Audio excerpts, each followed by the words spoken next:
ఒక ప్రమాదం నుంచి తప్పించుకునే మీరిద్దరూ మళ్ళీ ఒక జీవితం ఎత్తారు.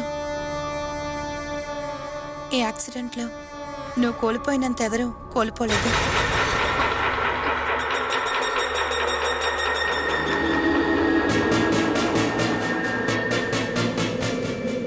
నేను చెప్పొచ్చింది అదే. సూరజ్ ఇప్పుడు నీతో ఈ విషయం చెప్పలేని పరిస్థితుల్లో ఉన్నాడు. సూరజ్ నాతో చెప్పలేని విషయం ఏముంది?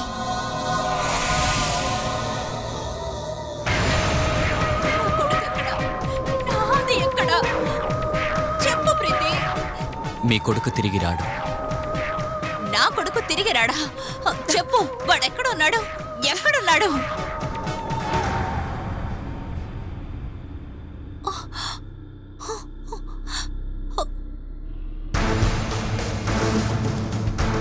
అడుగుతున్నానుగా, చెప్పండి, ఎక్కడున్నాడు వాడు?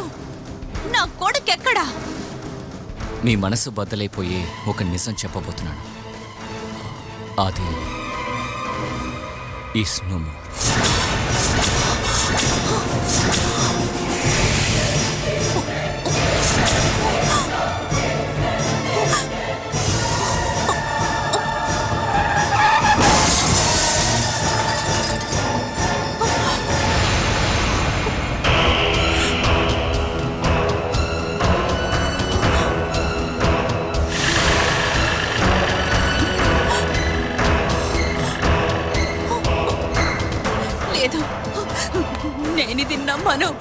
నేనిది నమ్మను.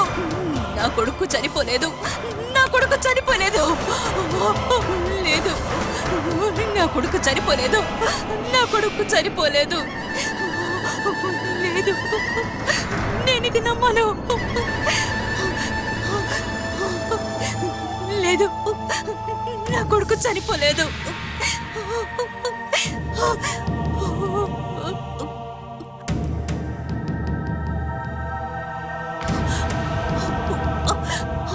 జరగండి.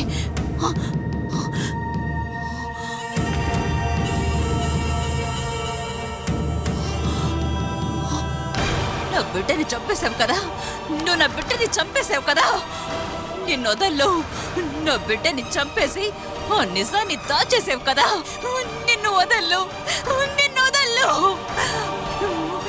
నా బిడ్డని నాకు తిరిగివ్వు, తిరిగివ్వు.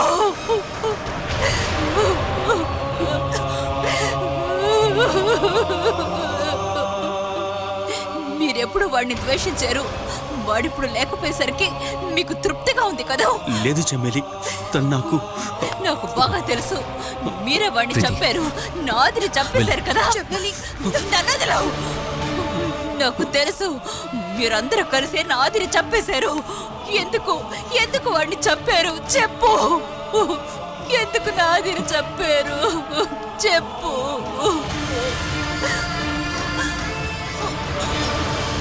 చెమ్మెలి, చెమ్మెలి, చెమ్మెలి, లోపలికి తీసుకెళ్ళండి. నేను డాక్టర్కి ఫోన్ చేస్తాను.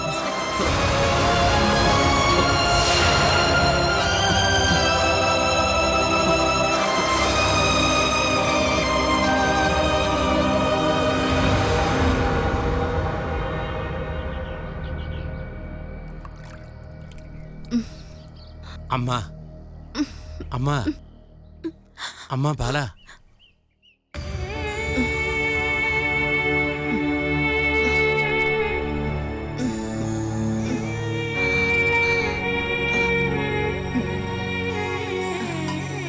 లగవండి.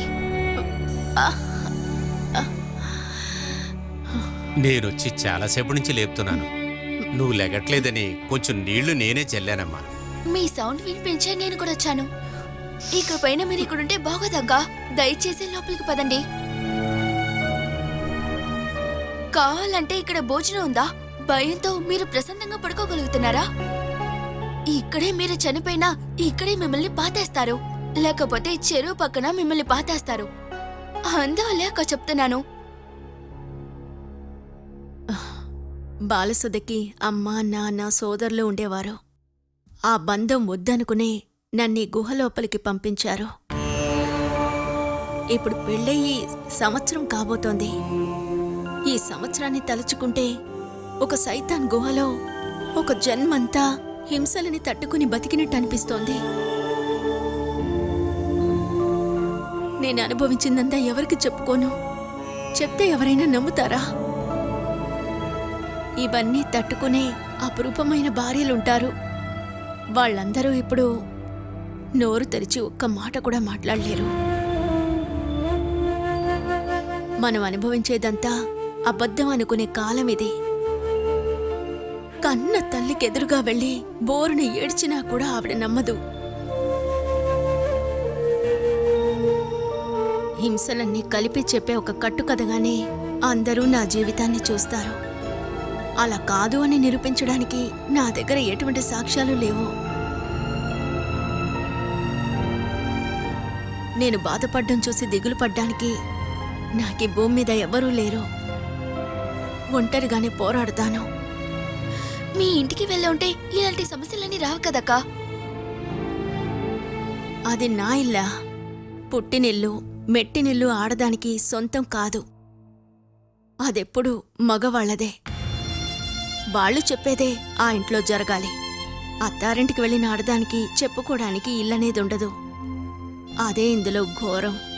వాళ్ళకి ఏదైనా ఒక కారణం చెప్పి నిన్ను ఎలాగోలాగా గవర్నమెంట్ హాస్పిటల్లో చేర్చేస్తాం. అక్కడ ఉన్నావంటే నీకు ఆహారం దొరుకుతుంది, వాళ్ళు బాగా చూసుకుంటారు కూడా. నాతో వచ్చి ఉండడానికి మీ వల్ల అవుతుందా? ఆ, ఉమ్. నాతో ఇంకెవరు వస్తారు? ఇక ఎక్కడికి వెళ్ళినా నేను ఒంటరిగానే వెళ్ళాలి. జీవించాలన్నా ఒంటరిగానే. అవన్నీ నేను తట్టుకోలేను మావయ్య. ఇక్కడుంటే నన్నెప్పుడు గమనించడానికి ఒక శత్రువు ఉన్నాడు. నేనింకా ప్రాణాలతోనే ఉన్నానని నాకు గుర్తు చేస్తున్న ఒక శత్రువు.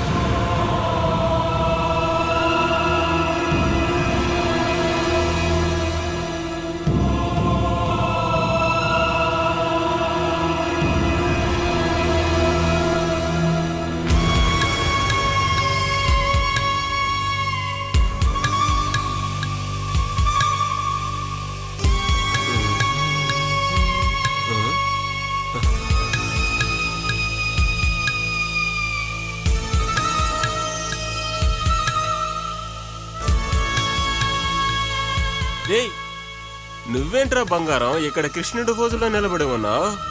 నీ సమస్య ఏదైనా కానివ్వు, కానీ దానికి సొల్యూషన్ నా దగ్గర ఉంది. Tan ta-da. ఇదెలా దొరికింది? ఆ, ఎలుక బియ్యం కూడా చూసినంత సంతోషం వచ్చిందిరా నీ ముఖంలో. రేయ్, మనకు పని లేకపోయినా పర్వాలేదు, దీనికి మాత్రం డబ్బులు వస్తూనే ఉంటాయిరా. నువ్వు దేనికి టెన్షన్ అవ్వకురా. మనం ఎలాగైనా సరే ఒక పనికి వెళ్ళిపోదాం. దానికంటే ముందు దీన్ని మనం ఒక సెటిల్మెంట్ చేద్దాం రా. ఇంకా నన్ను ఉద్యోగంలో చేరుస్తానని చెప్పి ఎన్ని రోజులు తిరుగుతూ ఉంటావు? ఇలా చూడరా, మనం వెళ్ళగానే మన కోసం పనులు రెడీగా ఉంటాయా ఏంట్రా? ఇది నీకు అర్థం కావట్లేదు కాబట్టి చెప్తున్నా. జీతం తక్కువ ఉన్నా ఇంక ఉద్యోగం లేకుండా నేను బతకలేనురా. ఛే, రేయ్, నీ అన్నదని చెప్పుకోవటానికి అసహ్యంగా ఉంది. నేను నా జీవితంలో అసలు పని ఎలా చేయకుండా ఉండాలి అనే దానికి రీసెర్చ్ చేస్తూ ఉన్నాను. కానీ నువ్వు చూడు, జీతం తక్కువైనా పర్లేదు, నాకు పని కావాలంటున్నావు. మనిద్దరం ఒకే కడుపులో పుట్టామా లేదని నాకు సందేహంగా ఉంది. ఒక రాజులాగా బతికిన తర్వాత ఇంక ఎలా ఒక పిచ్చికాట్లా బతుకుతాను? తను డెలివరీ మాత్రం అయిపోయిందంటే ఖర్చులు ఇంకా ఎక్కువైపోతుంది. ఎలా చూసుకుంటాను? ఆకలితో ఉంచలేను కదా. నీ వల్ల అవుతుందో లేదో తెలియదు గాని బాల వల్ల ఖచ్చితంగా అవుతుందిరా. తను ఇప్పుడే ప్రాక్టీస్ను మొదలు పెట్టేసింది కదా. ఆ, అమ్మ బీరువా నుండి తీసిన ఒకే ఒక చైన్ మాత్రం బాకీ ఉంది. ఆ? అదే ఆఖరి నిధిగా నేను పెట్టుకుని ఉన్నాను. అరే, అయితే అవసరానికి నిధినైతే దాచుంచావు. అన్నగా తెలుసుకోవటానికి చాలా రోజులు పట్టిందిరా. డేయ్, దాన్ని తాకట్టు పెట్టి మనం ఒక వారం రోజులు జాలీగా ఉందాంరా. అడ్డమైన వాళ్ళ దగ్గర ఇది అడుక్కోవటం అంతగా బాగోదు. హలో హలో, చెప్పరా అనుభవ్? చెప్పు.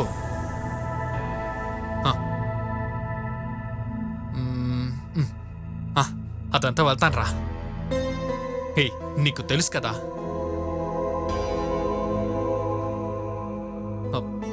నాకు అది సమస్య కాదు. ఆపేస్తాను. లేదు, ఆపేశాను. చాలా అయితే సరే, నేను పిలుస్తాను. సరేరా. ఎవర్రా? ఏంటి? నా ఉద్యోగం విషయం కూడా ఓకే అయిపోయింది. నిజంగానా? మ్మ్. యా ఎక్కడ?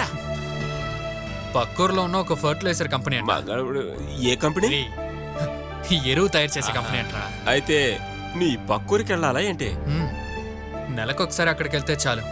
ఆ కంపెనీ ఉన్న 4 ప్రదేశాల్లోనూ మార్కెటింగ్ మేనేజర్గా పోస్ట్ అంట. ఇది బాగుందే. అయితే దానికి గల సంబరాలు ఇప్పుడే మొదలు పెట్టేద్దాం. అనుభోకే అంటే ఉద్యోగం రెడీనే, కానీ వారికి ఒక కండిషన్. ఆ? నేను మందు కొట్టడం ఆపాలంట. రే నువ్వు తాగటం ఆపేసి నేను చెప్పరా? ఆ, అలా చెప్తే చాలదు. మరి ఆపేశాను ఇంకా ముట్టుకోనని ప్రమాణం చేస్తే మాత్రమే ఈ ఉద్యోగానికి నన్ను రికమెండ్ చేస్తారంట. అయ్యో ఏంట్రా ఈ కొత్త తల కనిపే? అయితే నువ్వేం చెప్పావు?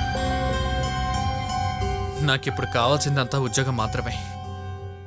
దానికోసం నేను ఏవైనా వదులుకుంటాను. వేణు పనిలోకి వెళ్ళిన తర్వాత ఆపేయచ్చు కదరా? వచ్చే సోమవారం ఆ ఊర్లో ఉన్న ఆఫీస్కి వెళ్ళి అగ్రిమెంట్లో సైన్ చేయాలని అనూప్ చెప్తున్నాడు. ఈ ఉద్యోగాన్ని నేను ఏ కారణం కోసం కోల్పోను. పని దొరికిన సంతోషంలో ఈరోజు ఒక పెగిపోయినా ఇప్పుడొద్దు. ఈ సంతోషంతోనే నేను వెళ్ళి తన్ని కలిసి వస్తాను. ఎవరినే? బాలని. ఏ ఉద్యోగం దొరకకుండా రోడ్డు తిరిగి నా జీవితం అసలు ముందుకెళ్ళదు అనుకున్న తనకే ఈ విషయాన్ని నేను ముందు చెప్పాలి. వేణు అయితే పని ఒక రకంగా ఓకేనట్టే కదా? 90% ఓకే. అది చాలు. తర్వాత వేణు అయితే నా పనికి నేను రాజీనామా చేయొచ్చు కదా? నీకింత మంచి పని దొరికిన తర్వాత నేనెందుకు అడ్డమైన వాళ్ళ దగ్గర చేయి చాపి డబ్బులు తీసుకుంటూ ఉండాలి? అంతేకాకుండా ఒకే ఇంట్లో ఉండి మన ఇద్దరం పని చేయాల్సిన అవసరం లేదు. ఏమంటావ్?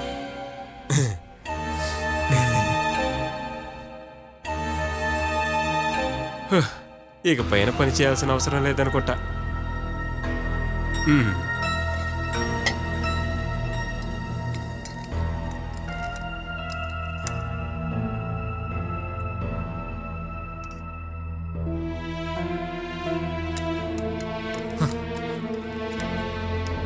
షెడ్డులో నీ జీవితం బోర్ కొట్టడం మొదలెట్టిందా? బోరు కొట్టకుండా ఉండడానికి అప్పుడప్పుడు టైం పాస్కి మీరు వస్తున్నారుగా. అందరికీ ఖచ్చితంగా మార్పులు వస్తాయి కదా. చెప్పు. ఇదంతా నేను అలాగే చూస్తున్నాను. పక్కూరికి మనం ఒక ప్రయాణం చేద్దామా? నేను సీరియస్గానే చెప్తున్నాను. నువ్వేగా చెప్పావు నా ప్రయత్నాలంతా చూసి ఈ జన్మకి నాకు ఉద్యోగం దొరకదని. నాకిప్పుడు ఒక మంచి జీతంతోనే ఒక ఉద్యోగం దొరికింది. పక్కూరులోని ఒక కంపెనీయే. నేను వదిలేస్తాననుకోవద్దు. ఉద్యోగం చేయాల్సిందేమో మన ఊర్లోనే. 1 కాదు 2 కాదు 3 కాదు 4 ప్రదేశాలు. ఆ 4కి నేనే ఇన్ఛార్జిని. ఎక్కడికెళ్ళినా ఇంటికి తిరిగి వచ్చేస్తాను. అది చెప్పిన వెంటనే అంటే తట్టుకోలేకపోతున్నావా? చెప్పవే. నీకేంటి అస్సలు ఇష్టం లేదా? ఓ ఇంకా నన్ను తట్టుకోవాలని చెప్పి బాధపడుతున్నావా కదా? అసలు మీరు నాకేమవుతారు? అది ప్రతిరోజు నీకొచ్చి నేను గుర్తించాలేంటి? ఈ షెడ్డే ఇప్పుడు నా ప్రపంచం. అంతేగాని నాకంటూ ఎవరూ లేరు. నేను ఇంకోడు భోజనాన్ని లాక్కుని వస్తున్నానని చెప్పే కదా నువ్వు ఎప్పుడు నన్ను తిడుతూ ఉన్నావు. వచ్చే వారం నుండి నేను సంపాదించి తీసుకొచ్చే డబ్బులతో నువ్వు తినబోతున్నావు. అది నేను తింటాననుకుంటున్నారా?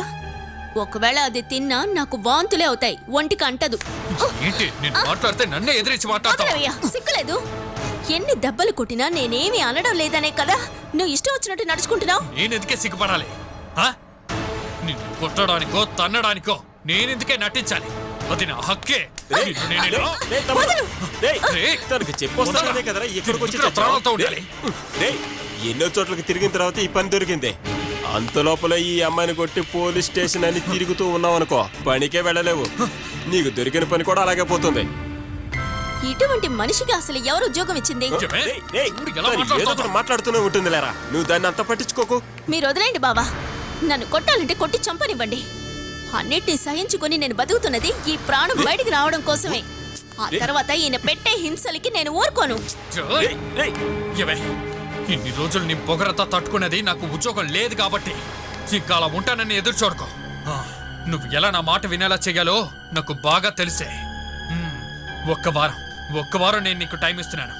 అంతవరకు నీకు ఇష్టం వచ్చినట్టు బతుక్కో. ఆ 1 వారం మాత్రం.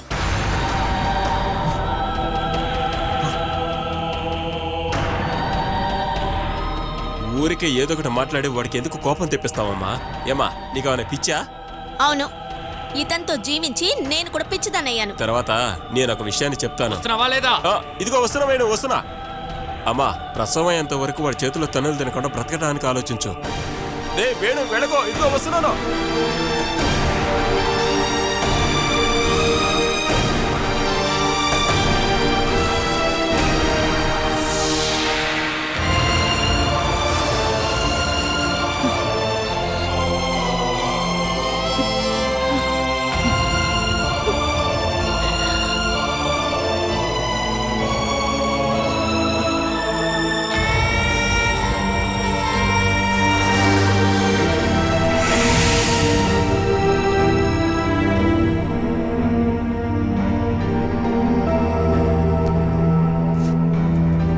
అది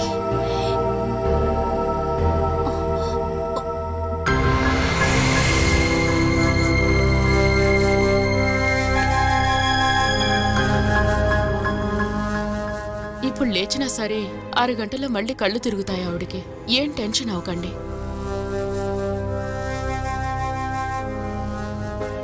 2 రోజులకి హాస్పిటల్ అడ్మిట్ చేయడం మంచిది. అక్కడ అడ్మిట్ చేస్తే డీటెయిల్గా చెకప్ చేయొచ్చు. ప్రెగ్నెంట్గా ఉండడం వల్ల మెడిసిన్స్ అవి కరెక్ట్గా ఇస్తాం.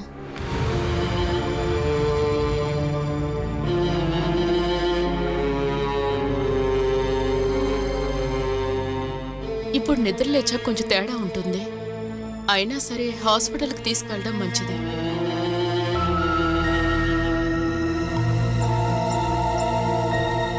సరే, వస్తాను. నేను డాక్టర్ని పంపించేసి వస్తాను.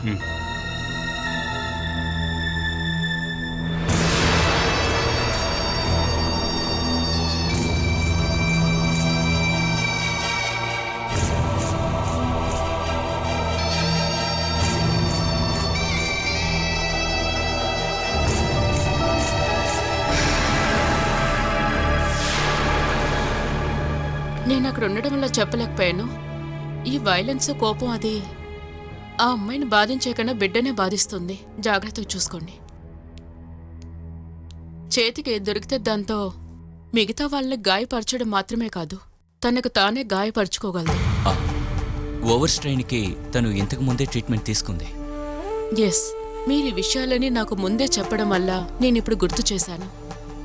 యాక్సిడెంట్ అయిన షాక్లో శరీరం అన్బ్యాలెన్స్గా ఉంది.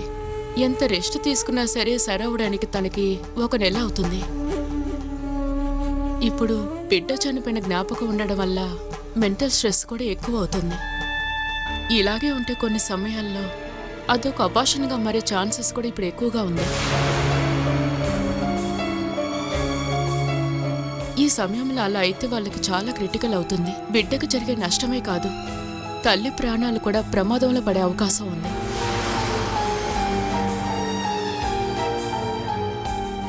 ఆవిడ్ని హాస్పిటల్ అడ్మిట్ చేయమన్నది కూడా ఇందుకోసమే. కొన్ని సమయాల్లో 2 రోజుల్లో కూడా సరైపోతుంది.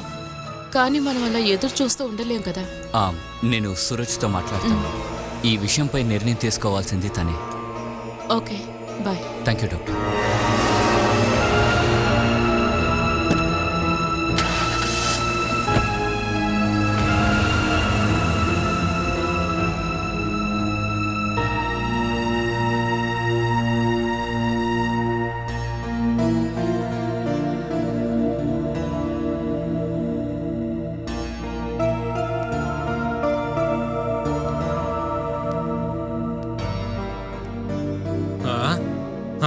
నీ కడుపు మాత్రం ఏంటే చిక్కిపోతోంది?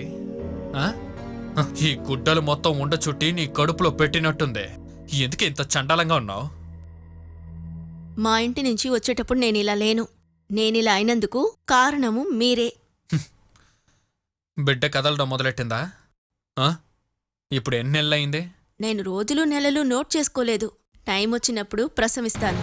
చాలు, అది చాలు. నాకు ఏ కంగారు లేదు. కడుపు పెద్దదిగా ఉందంటే అందరూ అమ్మాయి అని చెప్తారు. మనకు ముందు పుట్టబోయేది ఒక మగబిడ్డ పుట్టాలనేదే నా ఆశ. ఆడపిల్ల పుడితే ఏంటి? అమ్మాయి అది బాగోదే.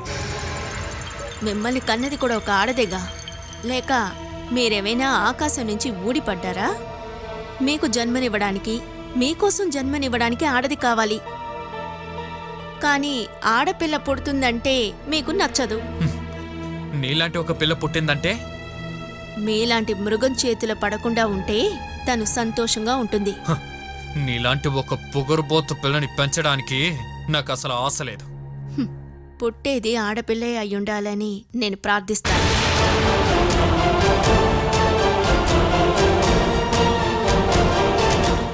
ఆశ నీ పెళ్ళాం కలిసి బాలతో చనువుగా తిరుగుతున్నారు.